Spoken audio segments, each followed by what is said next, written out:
بهتون معرفی کنیم که هم بتونین گوشی بیارین توی ماینکرافت، هم بتونین حالا لپتاپ و نمیدونم کامپیوتر اینا بیارین.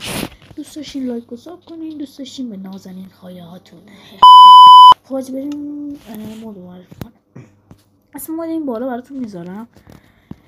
مثلا این مود مثلا خیلی مثلا میز گیمینگ داره، میز گیمینگ پشمو، مثلا میز گیمینگ عجب چیز خفنی. صندلی گیمینگ هم داره پشمو.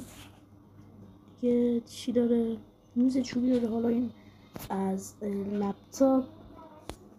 لپتاپ کامپیوتر، بعد دیگه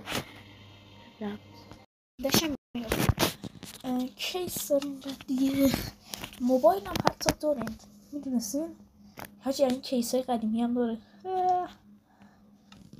موبایل هم داریم، گوشی این نمیدونم چی آچار کنم و یه سری بلاک هایی که اینجا گذاشتم نمیدونم چیه. نمیدونم چیه. حالا میز فیلم بزنیم. حاجی مریضم شدم گرفته. چرا خوشگل. اینم از صندلی بشینیم روش راحت. صندلی زمان اینه تو سوروایوال میتونه استفاده کنیم به عنوان ماشین. جونم داره صندلیه. چه سمیه حاجی. دیگه میشینیم پشت میز کامپیوترتون رو کار میکنیم با کامپیوترتون.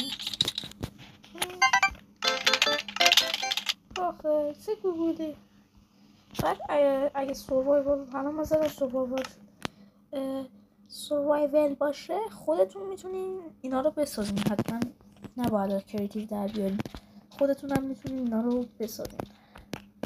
و دیگه همین دیگه، تا ویدیوهای دیگر فعلا خدا حافظ.